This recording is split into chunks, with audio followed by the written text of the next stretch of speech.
I'm not in this episode. It's got chickens in it. I don't like chickens.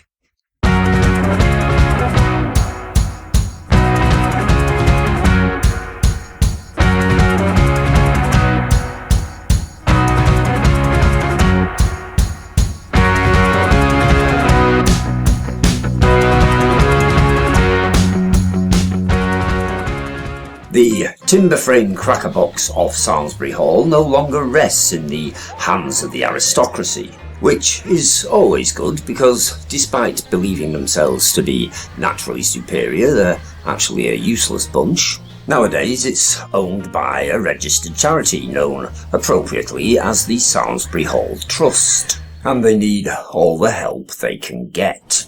In parts, the old structure has a bad case of mould about it. You can even see the garden through a hole in one of the walls. It's hardly surprising it's a bit rotten, given that it's clocking up the centuries, but still. There was a lord of Sarms-burry Manor as far back as 1185, when the inventively named Cospatrick de Sarms-burry took up residence in the now long since demolished Lower Hall. At least we think it's long since demolished. The history books are all a bit vague and confusing, to be honest. In 1322, apparently, Robert the Bruce, the SNP supporting arachnologist with a penchant for causing trouble and then hiding in caves, a bit like Osama bin Laden in a kilt, embarked on a Proto-Scots weekend when he killed the Old Hall's keeper, raided Samlesbury Chapel and stole property to the value of £30, 10 shillings and 11 pence, much like a typical Scotch fortnight in Blackpool then. As a result, possibly, the Old Hall was replaced by Gilbert de Southwith in 1325, by which I mean that Gilbert de Southwith had it rebuilt. He didn't just occupy the space himself, with the current thoroughly more modern pile, with up-to-date conveniences such as the sticky bum-through window privy. After that, the history becomes a bit boring. Well, alright, a bit more boring then. There's a whole volume's worth of aristocratic descendants and nouveau riche owners begetting and usurping each other like the opening chapter of The Lord of the Rings. The sort of list that makes the more anally retentive historians go weak at the knees with excitement. At one point, it was even a beer house. We're not really interested in that sort of stuff, although worth a mention perhaps was the owner of a nearby cotton factory, Thomas Cooper, who bought Samlesbury Hall in 1851.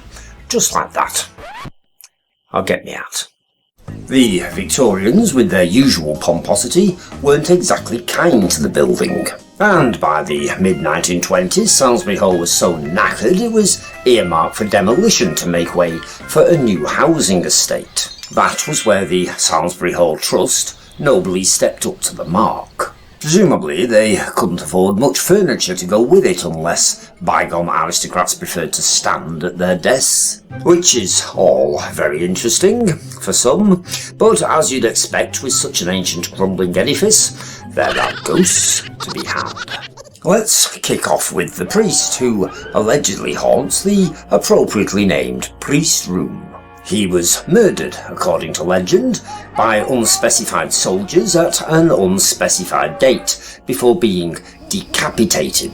Exactly what he did to deserve this our researchers haven't uncovered. It was probably connected with the Catholic persecution, such matters usually are. The bloodstain from his severed noggin is said to appear in the floorboards where he fell, Bishop Brennan's face in the skirting board fashion, even though the floor was later replaced. We had a good look round, but we couldn't find anything, apart from some mould and a bit of peeling paint. Sticking with the Catholic persecution for a moment, there are 3 priest holes scattered throughout Samlesbury Hall. If you're not familiar with priest holes, then where have you been all your life? When the hall was raided by Richard Brotherton, a local justice of the peace and Catholic catcher, among the superstitious things he discovered were papist books, 2 candlesticks, an altar canopy, and 14 religious images. Surprisingly, he failed to spot the Piscina. It could have been worse. He could have found correspondence from Michael Jackson or something. Still, it makes a change from mouse droppings and dust. The most frequently seen ghost, however, is the classic, some would say cliché, White Lady. She's been spotted both inside and outside the hall, sometimes wandering the nearby fields surrounded by feral chickens. She's even been caught at the bus stop, which we couldn't film because by this point it was chucking it down. She's believed to be Dorothy Southworth, a 17th century Catholic girl, wouldn't you just know it, who happened to fall in love with a local Anglican lad. Naturally, her father wasn't having any of it, so they decided to elope. You can see where this is going, can't you? Dorothy's brothers, who were as cretinous as their father, discovered the lovers' secret plot, and on the night of their proposed elopement, ambushed the boy, killing both him and two of his mates. Dorothy ended up in a foreign convent, where she died of a broken heart. The story doesn't end there, though.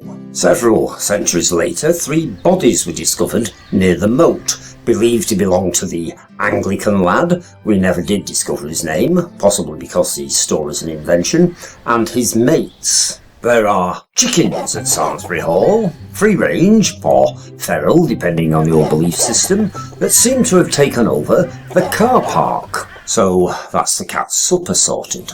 We didn't film much of the grounds because it continued to book it down, as it always does whenever we want to film somewhere. But worth a mention is the oddly placed letterbox below one of the upstairs windows. Old buildings such as Samlesbury Hall tend to grow organically over the centuries, but you can't help wondering what circumstances led to this peculiar placement. Perhaps Mr. Tickle was the postman. That's enough for now. Click like, subscribe and donate some money to the Samlesbury Hall Trust so that they can buy some contemporary furniture. We'll be back again next week, no doubt, somewhere else.